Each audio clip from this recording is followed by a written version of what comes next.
Live from the pitch pad in New York City. Get ready to unleash your inner entrepreneur with Pitch Live with Amy Summers. Whether you're a seasoned entrepreneur or just dipping your toes into the Shark Tank, this is the place to be to discover how to turn your pitch into reality.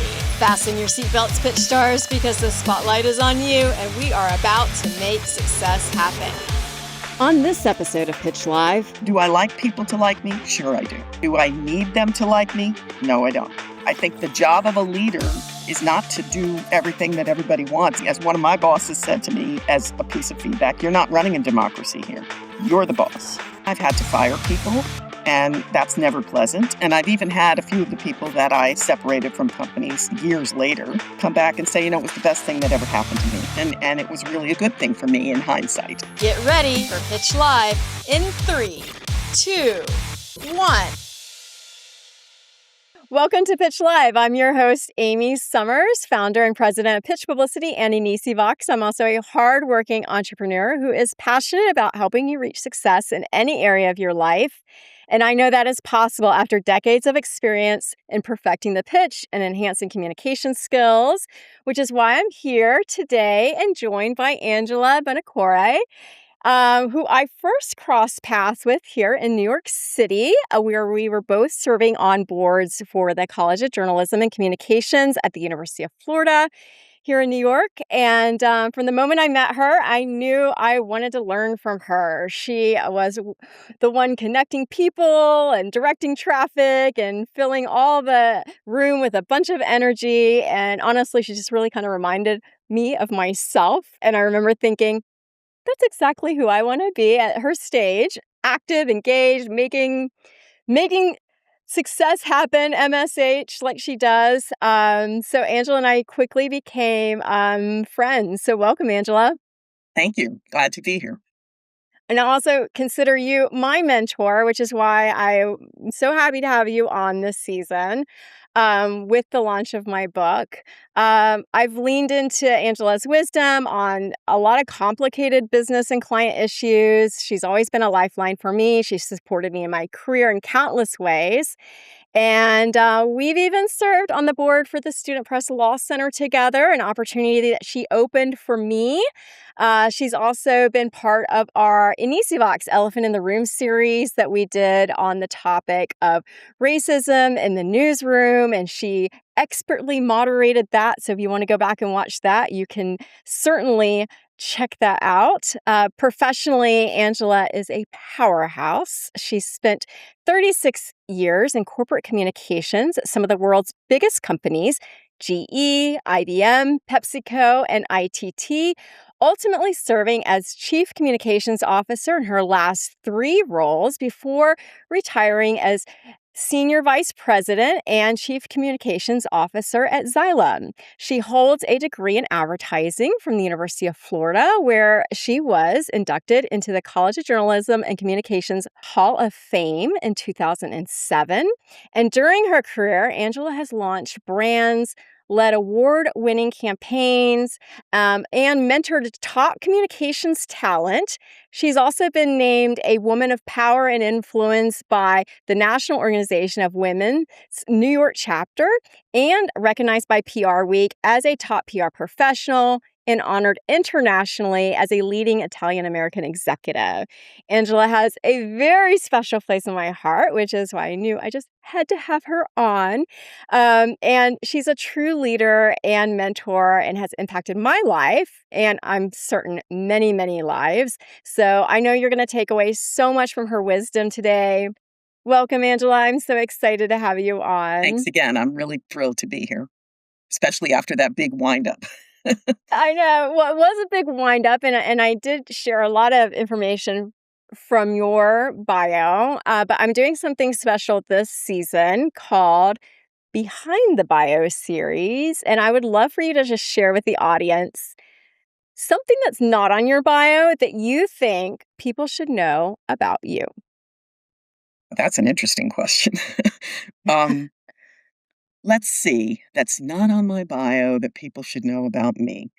I have many, many interests that really weren't covered by my corporate career. I am a passionate person around social justice. At one time in my life, I really thought I would like to be a civil rights attorney. And we can talk about how I'm bringing that passion to life with some of the work I'm doing now after the fact. Um, so I would say also that I love to travel, and I've been to many countries, both on my in my work life and now in my personal life. I just got back from Africa from a very, very exciting trip. I've spent a lot of time in Europe. I've been to China. I've been to India. So I can't list all the countries, but my passport has a lot of pages, and that's something that I have a lot of passion around. I consider myself to really be a global citizen. And I think it's very important for people to think about that, especially in these days when there's a lot of conflict going on. And there is, in my view, such an opportunity to make friends in various places and learn about different cultures. Because when you do that, it really opens your eyes to a new way of thinking about things. I agree with you. I feel like travel is the best teacher, really. The more exposure you get, the better. But let's travel back in time a little bit. Back Okay. to your UF days, graduating. And I want to know. I mean, is it okay to give your graduation date? Are Oh, we good? Are sure. we clear? It's public So, information, Amy. Go right ahead. 1978. So Yes. you graduated from UF, and I'm just curious, what was your first job, and did it line up with what you had studied in school? So the answer to that is yes. I graduated in December of 78. And I got my first job at General Electric Company, as you mentioned at the top. And that was kind of facilitated by one of my professors at UF. His name was Dr. Frank Pierce. And he's retired now, obviously, but he taught many courses in advertising, which is the degree I have from the College of Journalism. And one of the courses he taught was advertising campaigns, where we were given a client and we broke into groups and formed small agency type groups. And we created a campaign for the client. And the particular year that I did it, our client was Cypress Gardens. And so I led the team and we created a very interesting ad campaign because, as many of you know, Cypress Gardens is trying to get the same tourists that Disney World and Universal does. Back then, Universal wasn't there, but Disney was. And so we created a tagline that said, take a vacation from your vacation. And we tried to contrast the busyness and the lines at Disney World with something a little bit different at Cypress Gardens. And our campaign was extremely well received. Um, and so Dr. Pierce, beyond that and beyond the work I had done in the class, he called me in when it was time for graduation and he said, there's a job opening, he said, at General Electric in Auburn, New York. Now, I'm from New York originally, but I said to him, I never heard of Auburn, New York. I said, where is that? And he said, "Well, it's in the western part of New York, and it's near Syracuse." So I looked at the map, it's a little tiny town, and I went back to him and I said, "You know what, Dr. Pierce, it's gonna be January. I looked at the temperature there. It's a little town. I'm not interested." And he looked at me and he said to me, and this is a lesson that I've taken with me from that day. He said, "You're not even gonna listen to the pitch?" Hmm. So I said, Wow. "Okay," knowing everything as I did as a graduating I know we're I so said, smart when we graduate from college, yeah, right? knew everything. I said, "All right, I'll go up and do the interview, but I can guarantee you I'm not gonna take this job." He said, "Well, that's Oh, not the right attitude, Angela." He said, "GE is a big company." He said, "It has a lot of resources. You should go." So, ultimately, I did go, and you guys know how the story ends. I can't surprise you here, but so I went, and I was so impressed with the people that I met, what the job was, and what the big amount of work they were gonna give me to do right off the bat. And so I decided to accept the job. Now it was January, so I started the month after I graduated. It was freezing, and let me just say, being a New York City girl, we don't get the kind of snow that they get up there. It snowed yeah. every day from January to May. But Wow. I loved the job, and starting with GE, and you asked the question, did I use what I had studied? Yes, because it was a job in advertising. So I did apply a lot of the principles that I had learned. Although one point I would like to make, Amy, is that when you go to work for a company, no matter what you know about principles of PR or advertising, what you really have to learn is the business of the company and how to apply those principles and the culture of the company. Two very, very important things that I think often communicators don't think about. They think they're going to go in just with their communications expertise. That's not enough to succeed in business and in these kind of jobs. But anyway, that was my first job. And the other exciting thing about this was that GE was renowned for having a program called the APR program, which you all can guess what that Mhm. stands for. It's Advertising Public Relations. And for people that got hired as they're early in their careers, you went through this program. You would go to Albany and Schenectady, and you had a course that you would take, and it went on for 2 years. With the instructors were all GE communications people. So it was like getting a master's degree, but in the culture of the company. So it was a really great first job to have.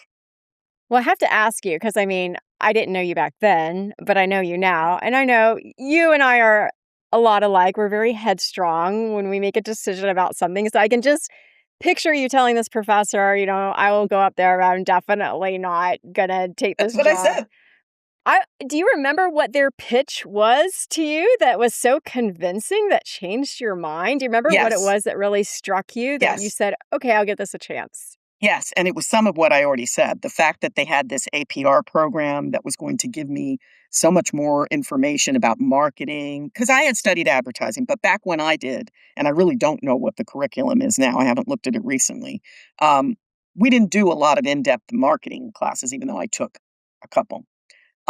So it was on the job training, but there and with a great level of specificity, which really appealed to me because I had originally thought I was going to go to graduate school then. And secondarily, all the people that I met were so in the day and a half that I was there, were so welcoming, so smart. Um, and I just really liked everyone that I met, the personalities. I loved the professionalism of the office. You all know when you go into a place, and it's not always good to make a snap judgment, but you get a feeling for, am I going to fit in here? Do I think I could work with these people? And obviously, it's more important for them to think they could work with you. But ever since I started working, I always viewed job interviews as me interviewing them too. And that's one little pearl I'd like to pass along. It isn't just the company interviewing you or the agency, it's you interviewing them too. Because if you see something that you think is not going to work for you, your gut instinct is probably pretty good. And you should keep your antenna up for those things because companies do have different cultures. And you want to pick something that aligns with your values and how you look at things. So What I hope that that answers is a your good question. It was tip. a Yeah, combination no, of both. that is a good tip. But while we're on that, I'm just curious, because I do get this question a lot from college students or people just starting out. And I mean, what should you? And you've been on both sides of it because you've hired and you've interviewed, and And I but when it fired. comes to and you fired, but when it comes to culture, whoever you're interviewing with, what are some good things to be looking out for or even questions to ask that would give you a better feel for what it's going to really be like working there? Because, of course, everyone puts their best foot forward in the interview, but is there a really good question that you should be asking to kind of get a better idea of the culture? Well, there's a lot of questions you can ask, but to your point, everybody is putting their best foot forward. So you have to try to really take everything with a grain of salt. One of the things I tried to do, and you're not always successful doing this when you're on a job interviews, I tried to, when I was making a restroom stop or get to talk to some of the people that were not on the Mhm. interview slate. Ah, So, stop somebody in the hall and say, oh, how long have you worked here? And how do you like it? mhm. And what's your degree in? And where else did you work? But as far as asking the people that you're interviewing with, some of the questions I would ask, and I got better at these as I went from job to job, because I'm going to tell you right now, I don't know what I asked in the first interview. Um, but I think some of the questions you might want to ask are to a person that's interviewing you, how would you define the culture of the company? What does it take to succeed here? In my opinion, you should not ask questions like, how do you get promoted here? Or things that are pretty common answers. But it's when you ask somebody, what is the culture like here? They have to really stop and reflect. And yes, they can play back some things to you to say it's a culture of respect and integrity and blah, blah, blah. But then you can probe a little bit more. Is it a fast paced culture? Is it a more introspective culture? What's the dominant function here? That's a very good question to ask. At GE, in that particular job, the dominant function was engineering. Mm, At IBM, it was marketing and sales. At Pepsi, it was brands. So each company, not every company, but I think most companies have one dominant, and that is a question they don't like to answer because what they like to say is, oh, everything is great and everything is equivalent. But if you probe a little bit, it's important to understand, what the main focus is of the organization. So it depends on who you're asking the question to. And you have to do some, as we do in all the time with any decisions we make, some triangulation. So if the marketing yeah, guy tells you, oh, marketing's the most important, and the engineering guy tells you engineering's the most important, then you're clearly going to understand that people are representing their own thing. But, I think even though I was the head of communications at a number of companies, as I just said to you, if somebody had asked me, what is the dominant thing at Pepsi, I would have said sales and branding. mm. At GE, I would have said engineering, so I like the question too that you offered up. What does it take to succeed here? Because I think that would also give you a good idea what it's going to be like working there. If mhm, they're going to be expecting you to work on weekends, or doing long hours, or being a team player, and what does that mean exactly to them being a team player? mhm, those are all good um, questions too. How much so, work is individual and how much mhm, work is expected to be done in teams? And we all prefer usually one to another, mhm. and so that's a good point of reference that you just Yeah. mentioned, I think. That's really good because if you don't like working on teams and they're Mhm, all team, you might wanna think about going somewhere else. All right, let me ask you, we are talking about culture. I'm just curious, I think about working in the '80s, I conjure up Melanie Griffith and Working Girl and, a lot of those movies that we watched at that time. Can you give us a flavor of what it was like being a woman and working in corporate America at that time? Was it difficult to get ahead because you ended up with some pretty prestigious roles? Was that a huge climb for you, or did you feel equal to your male counterparts and got there in an organic way? well, you have to think of the time frame when I started working. In 1979, the workforce was really dominated by men in the professional jobs. There were very few women, and a lot of the women were in secretarial roles and that sort of thing. So you really had to um, assert yourself. Um, and the most important thing, I think, was to make yourself valuable and make everyone understand that your skills added value to the business. It's really, really crucial to do that. And so I tried to focus on that. I did not try to focus on, I think cultivating a victim mentality is not helpful in any business or any place that you would be working. So, and it was not easy all the time. It really wasn't. But I think the solution to that is always doing the best possible job that you can and distinguishing yourself that way, and also building up your networks. Working with people, having them want you on their team if there are a lot of teams to put together, having them understand that you're going to add value to any project that you're working on. And as think I said a little bit earlier, getting to understand the business as much as possible. I think communications people often come in and they know their area of expertise, but they don't know finance. They don't know much about HR. Finance is critical. You've got to understand how the company makes money, really understand your way around a profit and loss on a balance sheet. And I will tell you, I did not learn that in college. And if I had one thing to do over as far as my university career, I would have taken more finance courses. Now, I ended up knowing what I didn't know, and I ended up going to Wharton and taking a finance for non financial executives course there. And that helped me tremendously. Great tip. Um, do you think that a lot of the things you mentioned, I think, are still applicable today? Like, really putting yourself out there, letting people know, building your network. Um, what advice would you give someone today that's maybe feeling a little stuck in their job? They don't feel like they're advancing. You jumped to different companies. How do you know when it's time to leave a company? Like, maybe the company's making a lot of promises to you, but it's just not coming to fruition. Like, how long do you stick it out and when do you know when to go? I'm going to answer that question with an opinion, but I will tell you that I never looked for a job. The jobs came looking for me. I was never looking for a job when I got my next job. And maybe that's unusual. I loved all the companies I worked for because they were all great companies. But search firms came to me, and sometimes they made a pitch and they sold me.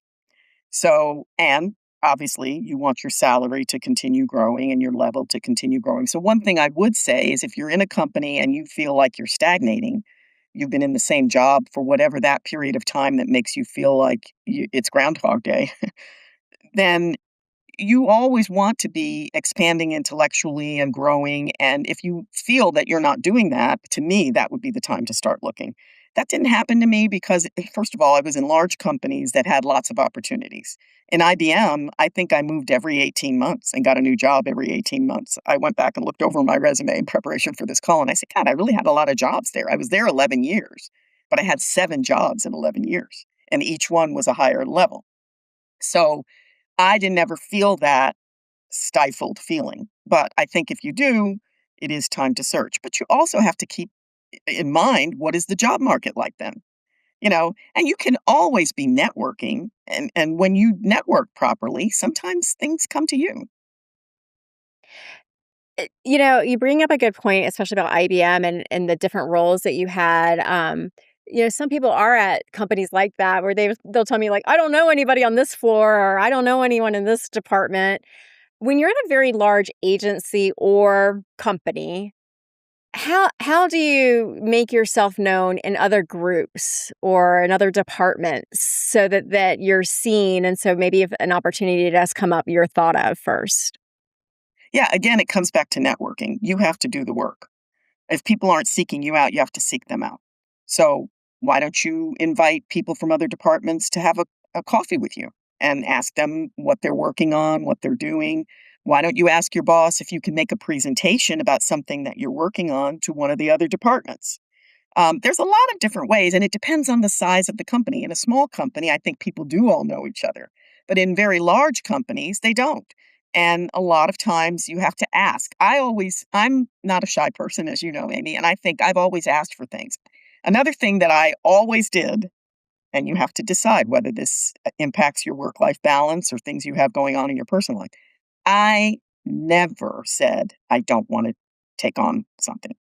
If my boss came and said, I need you for a special assignment or I want you to do this, I always had my hand up. And sometimes, even if they didn't, I would go in and say, I would really like to do X. I would like to work on Y. I have an idea for this. And so keep your face in front of them so that they know this person is always percolating something that's going to be good for the business. I just think those kind of things make you shine. Yeah, it really sets you apart from just being like a taskmaster to like a strategizer. Like they know that you're always thinking of other things. Even if Exactly. they don't take your ideas, it's okay. At least they know that you're trying to figure out how to improve the business. And back to Angela's other point, know how that business makes money because that's what they're most interested in, of That's what they're course, most every interested in, business. for sure. Now, at these companies, obviously, you had various leadership roles. Tell me, how would you describe yourself as a leader? And how would your team describe you? Like, what do you think that they would say Angela was? Like, what was your leadership style? Well, I know what they would say because every company that I worked for did 360-degree feedback surveys. So you got to hear what they had to say. And sometimes, one thing I do want to say over time, you get better if you allow yourself to at accepting feedback. And feedback is a gift. And if you're not getting it, you should ask for it. Most people wait around till they get a review once a year or maybe twice a year. I would go into my boss every couple of months and say, how am I doing? What can I do better? I would set up a meeting. I would put it on his or her calendar. And I think I tried to do that with my employees. They were never surprised by a performance appraisal, ever. I gave them the feedback during the year. Were they always happy with their performance appraisal? No. I know what they would say, though. They all said that I set the bar extremely high. That was written on a lot of my 360s, and they worked very hard to cross it. Mm. They didn't feel like they always did, but they worked very hard. And several of them, and I've managed a lot of people in my career, said it was the hardest job they ever had, but they learned the most. So, my particular perspective, do I like people to like me? Sure, I do. Do I need them to like me? No, I don't. No, I don't. I think the job of a leader is not to do everything that everybody wants. It's not, running, as one of my bosses said to me as a piece of feedback, you're not running a democracy here. You're the boss. So there are certain things that you have got to coach people on. I've had to fire people, and that's never pleasant. And I've even had a few of the people that I separated from companies years later. They were angry at the time, but years later come back and say, it was the best thing that ever happened to me. I didn't fit right in that job, and you knew it, and I didn't want to admit it. And I went on and got a job that was much more suited to my tastes and what I could accomplish, and it was really a good thing for me in hindsight. So I think that's what they would say. I have many letters from all my employees, and when I went from one job to another, they often sent me cards. And when I retired, I got notes from tons of people that had worked for me, and I still do keep in touch with a lot of my former employees. Certainly not every week, but periodically. And if I see something where one of them got a promotion or one of them got a new job, I always send a note congratulating and maybe even reach out with a phone call. And I also do that with my former bosses. I have former bosses that are CEOs of companies, and I keep in touch with them on the phone maybe once or twice a year.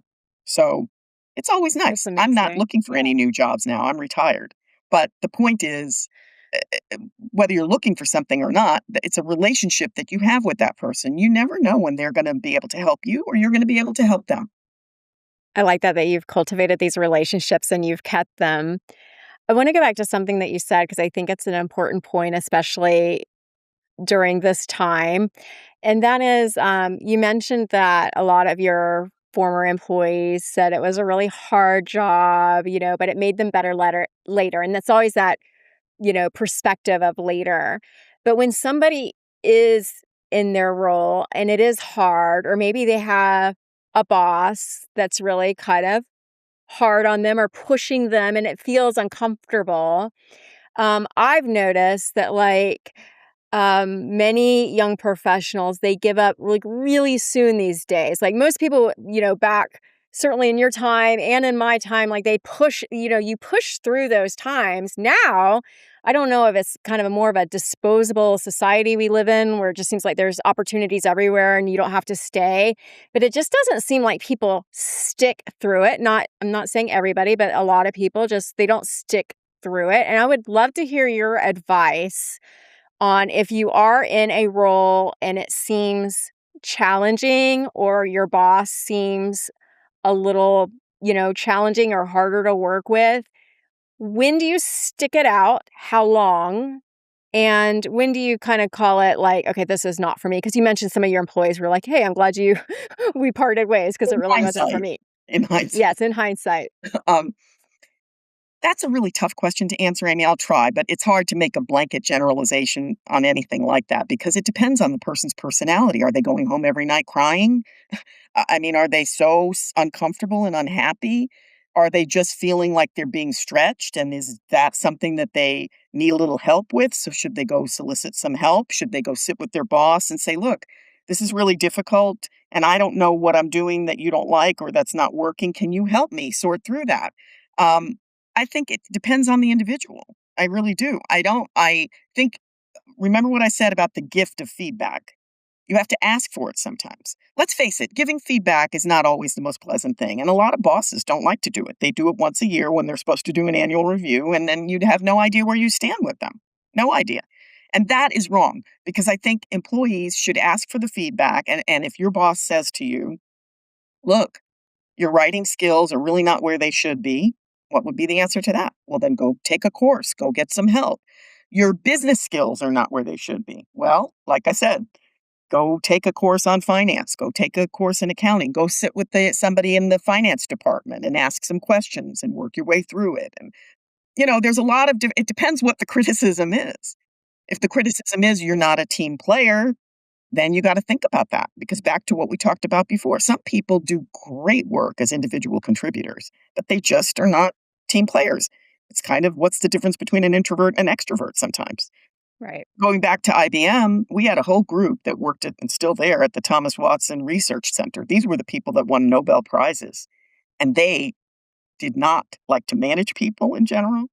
They did not like to often work with other people because they were in their office concocting something for the future of computing. And that IBM created a whole different way for those people to succeed. It was called IBM Fellows. Everybody else had to get to a leadership position, had to manage people and prove that they could be successful doing it. But at IBM, they said, well, wait a minute, we've got these great contributors. They don't like necessarily to work on teams, and we want their contributions. So again, going back to what I said about what's the culture of the company. And I think you have to figure that out. If you are feeling that you don't fit with this culture, then I think that's a signal to you that it's time to look for another job. Well, that's really interesting. You mentioned the monkey on your back. Even that visual, it kind of makes you want to get it off your back and delegate a little bit more. I definitely struggle with that, and I know a lot of professionals do. But w- when you were, so you learned the technique, then putting it into action, you know, at your various roles, what would just be some leadership self-talk you would give yourself whenever you were like, because sometimes you have that feeling of like, I could do this faster than it would take me to explain to somebody. And so Yes. I struggle with that a lot. I have to say stop, because you got to teach it or you'll be doing this forever. But what's your self-talk that you would give yourself when you kind of were tempted? Well, exactly what you're saying, Amy. You have to take a breath, and you have to look at the whole picture again. What are the deadlines that we're up against? Is this person not going to get this finished in time? Do I need to bring in some other people, maybe create a little team that's going to do some work? Do I need to offer some help without taking the project away? Because again, it doesn't help anybody, if you want to be a leader, for you to take everything back and do the work. And a lot of times, I can give you many examples, but here's one example. I was the senior vice president and chief communications officer of ITT, which you mentioned at the top. And we ended up breaking that company into three. And my boss, who was the CEO, decided, when we made the decision to do that we were going to do it on a very fast timeline. In fact, I think at least up until that point, we did the fastest of the size of the company that we were, from January when we announced it to October in 2011, 10 months. The amount of work that's associated with splitting a company into three, not just communications, but that was a very big piece of it, but all the financials have to be separated. There's legal things that have to be done. All the benefits have to be recrafted for the three companies. And 10 months is a breakneck schedule. And I will say that we are all in a room and we were looking like, do you really, we're not going to be able to do that. This was the senior leadership. And he said, what do you mean you're not going to be able to do it? You're going to do it. And we did it. And I have to say, sometimes you just have to, a leader sets a goal out. The leader knows it's a doable goal. Now, I will say there was a lot of extra hours we put in and to get that done, but it was huge, and it was a huge success. And now when you go back and look at the value of the three companies, well, one got bought out by Harris, the defense business, and then Xylem, as you mentioned at the top, is the company I went with. It's still there, and ITT is still there. And all of them, when you look at the value of those businesses, adds up to a lot more value than that entity was as one piece, as one unit. And he saw that. He was a visionary. But I just think sometimes you set a goal out, it's an ambitious goal, but you'll be surprised how people will step up to the plate. And sometimes you just have to keep your hands off a little bit longer than is comfortable for you. It's moving into a zone that's not comfortable for you. And I sense Yeah. that you're like that, Amy, and I'm like that. But the more you do it, it's like anything else. You ride a bike and you learn how to do it. You learn how to do it. It still may never be the most comfortable zone for you, but you get satisfaction. If you are really a good leader, you get satisfaction about seeing the people that work in your organization succeeding, and not just because you told them how to do something. Yeah. It's like Yeah, any good teacher you will give tell. them those opportunities where it's just like, "Oh my gosh, I can't believe that I'm being given this responsibility, but it also builds so much confidence in them. And then they know they can tackle the next big thing that you pass their way. Exactly. So, And then sometimes, by another token, sometimes somebody has something going on in their personal life that you don't know. If you have an employee that's always a great performer and all of a sudden they're not performing well, while you don't want to probe into people's personal business if they don't want to tell you something, sometimes you have to ask some questions to see if they want to share with you something that then you can make some accommodation for. Because that's another thing that a good leader does. I know when my mother was very sick and ultimately passed away, I was working for Pepsi and I was in the top communications role for Pepsi bottling. And my boss, I will never forget this, was the most understanding about all of that. I had a team and I was going back and forth to Florida to sit with her during her treatments.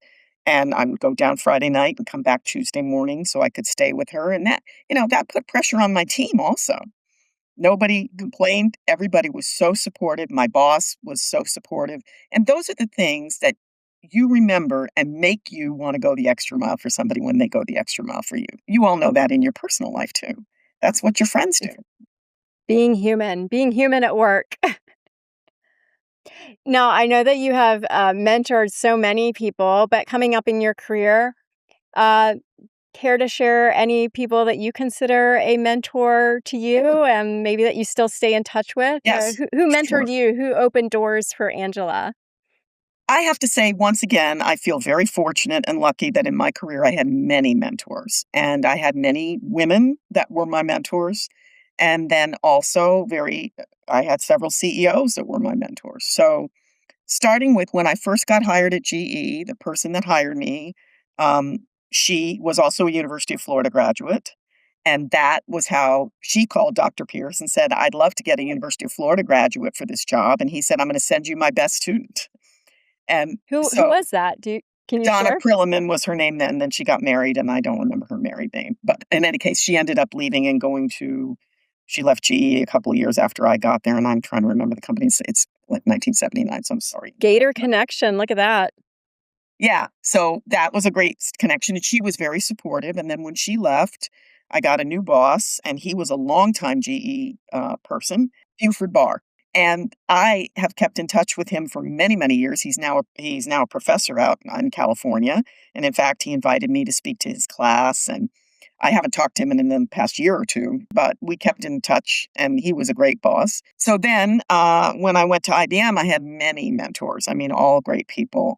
Jeanette Marr, who ran media relations, who just recently passed away. She was one of my favorite bosses. She was incredible. She was one of the best PR people I ever worked with. And I learned so much from her. Um, I have to think through. I just have so many. Jim Riley, who I still keep in touch with, who was my boss. He was the head of all of IBM communications. So he had hundreds of people working for him. And in IBM, one of the jobs that's always given to high performers is what they call AA, administrative assistant, but it's not a secretary. It's administrative assistant to a key job that then they put you after that in an executive level position. So he chose me to be his AA, and I worked directly for him for a little less than 2 years, just doing everything, going with him to every meeting he went to, lunches with the ad agency, meetings with the CEO of the company, all his outside things. I learned so much in that job. He had sports marketing, he had speech writing, he had the IBM events, the Golden Circle, which are the recognition events for all the top salespeople. And it was a little bit of everything. And that's when I had that job. I said, that's the job I want, the chief communications officer job. It's so interesting. It's something different every day. And after I did that job, um, then I got my first executive job, director job. And I was director of communications programs for IBM United States. And I had magazines. It was a joint venture with the New York Times that reported to me. I had all the events reporting to me. I had all the speech writers in the US. It was a big job. And I got that as a result of doing really well. And he is, well, he might mind me saying this, but he's 87 years old now. And I still had lunch with him last year. He lives in Norwalk, still lives on his own, and we still keep in touch. So he was considered to be one of the top marketing guys in the United States. Um, then my boss at ITT, Steve Lawrence, well, I skipped over Pepsi. Pepsi, at one point, communications reported into HR. and I had a number of different bosses. The one that I learned the most from that I still is a very good friend of mine, I talked to him just a few weeks ago, is Kevin Cox. And Kevin was the head of all of HR for Pepsi Bottling. Then he ended up going to American Express and being the number one HR guy there. Then he went to GE and he was the number one HR guy there. And he presided now over the whole thing when they just split GE into three companies. So he's now running a consulting business. And he is probably one of the smartest executives I ever worked for. Even though he wasn't a communications person, his communication skills were better than almost any communications person I'd worked with. Really great, a great strategist. And what he does now is consulting to people that are new CEOs. And he's just great. So I do keep in touch with him. And he lives in Florida during the winter and he's here in Connecticut the rest of the year. So we kind of live in both of the same places. And his wife is a good friend of mine too. John Cahill, who was the CEO of Pepsi Bottling, also a boss that was just tremendous. He went on to do a lot of different things, and he was the chairman of Kraft and just a number of different positions. And I just saw him recently because when I drive from Florida to New York, I stopped in Charleston, which is where he lives now, with he and his wife, and they had me over for dinner, and we had a lovely evening. So just the bottom line is I do try very hard without making a pest of myself and stalking people. I do try to keep in touch with people that I had a great relationship with. And I'm sure I've forgotten to mention several people because there were many in my 35-year career. So we won't have enough time to go over all of them. But I do think it's very important to do that, to keep in touch with the people who helped you be successful and to continue to have conversations with them. There's so many different things that cross over even when you're not working, that you might want to work on together or get some advice on. Any of those people I mentioned that are still around, I do call for advice on different things. I think it's amazing. I think it's amazing that you've had such an incredible career. You worked at so many amazing different companies and had so many experiences, but it's so lovely that you have stayed in contact and kept these relationships, and you've done that so well. Now that you are retired, I know you're very active. I mean, Angela is like the Energizer Bunny, so like I'm a she's not busy slowing down. bee. She's on many boards. But I just kind of my final question for you as we wrap up. But now that you are retired and just kind of that perspective, you're not in the everyday pace of work and things, and kind of just now looking back, what is it that you are most proud of in your career now that you're at this phase? When you really look back, like what are you proud of that you carry with yourself today? I love that question. It starts where everything starts as far as being successful is with the people. I prided myself on selecting great talent, hiring great talent, and working to develop great talent. And that is the thing that I probably am most proud of. And when search firms would call me, a lot of times they would say, "You are known for building great talent. You have great teams. How do you get them to come to work for you?" Well, some of that was because I worked for great companies. It's not hard to make a sales call when you've got a Fortune 200 company. So let's face it, you can't take the credit for that. But it is choosing people that will fit in and working with them and also separating the people that don't, as we talked about. So that's number one. Number two is building brands, whether it was existing brands or creating new brands. My team, when we split ITT into three companies, we were the ones that designed the new brands, worked with to come up with the new names, the new taglines, the new mission, vision, values. I love doing that kind of work. I consider myself to do that work very well. I pulled out when I knew we were going to talk today. This was you can't read it, but this was the mission statement, vision statement for Xylem when we rolled it out as a new company. And I just recently went on their website. They are still using the tagline that we created in 2011. And that's longevity for a tagline. And the tagline is Xylem, let's solve water. Now, let me tell you, when we came up with that, no one liked it. I remember taking it in and doing the pitch and saying to my boss, the CEO, and I had to sell that into the board of directors, which is even more difficult. Hmm. And they said, "You can't solve, what do you mean solve water? That doesn't even make sense. It's come up with another verb there. We like the let's and we like the water." But over time, I think people got very used to it, and it was making the point that we are a solutions provider. And in 3 words, sometimes you want to get a very succinct message that people can remember, and they are still using it today. And it's been very, very successful to explain what we do because that is what they do. They create solutions to make clean water, to transport water. So, but sometimes the idea that you think is good, you really have to do a job of pitching it and selling it to your, and a lot of times you're selling it into your peers, your staff, your boss, and when you're in a publicly traded company, the board of directors, because when it's a big decision, something like this, they do get involved and they do get a vote. And so you have to have those conversations. Another thing that I'm extremely proud of is the creation of give programs that give back. And at ITT, I was responsible and the architect for the program that created ITT Watermark, which was our charitable program where we brought wells and clean water to countries and to locations that needed it. And we also, because we had a defense business, I had to figure out how are we going to get the defense people involved with this because their business is very different. And what we did for them is created, and still under the banner of ITT Watermark, emergency response, because defense people are all about going in during emergencies. And so I chose with my team the nonprofits we were going to partner with. On the emergency side, we partnered with Mercy Corps, and we would go in the aftermath of earthquakes and bring in, help with things that we would bring in for the people. And we also created an employee volunteer program, and our employees loved that. We had to turn people away. We had so many people volunteering. They want to go build the well, or they want to go do this and that. And that program won several awards, and it is also still in place.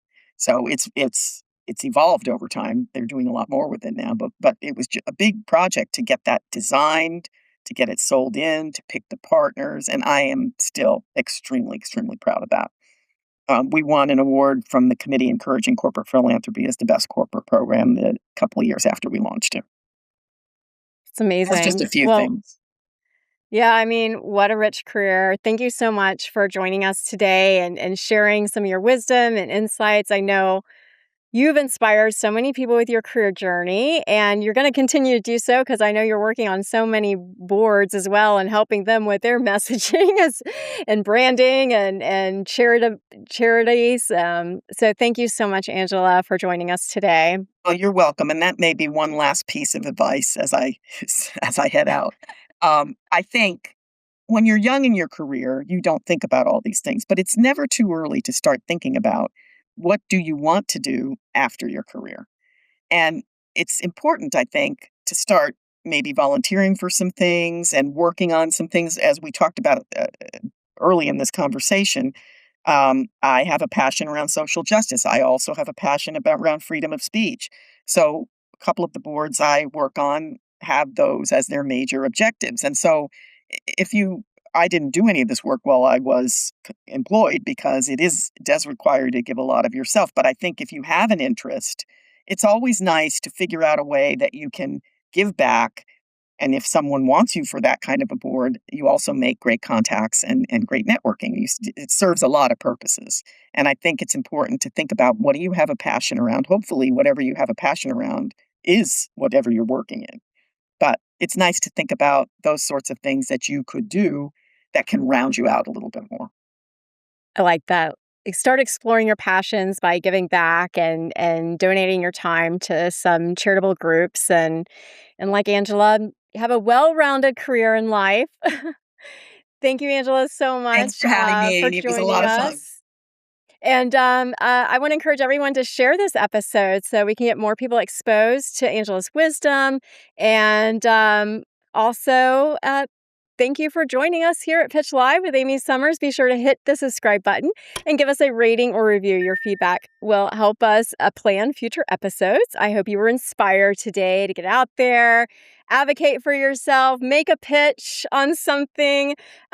Basically, just make success happen like Angela has done and continues to do. As a bonus, you can join us at anisivox.com, where you can get motivated, hone your communication skills, and binge as much mentorship as you want whenever you need it. The link's going to be in the show notes, along with our social media handles. So let's stay connected and continue to follow each other in success. Thank you, Angela. Until next Thank you, time. Amy.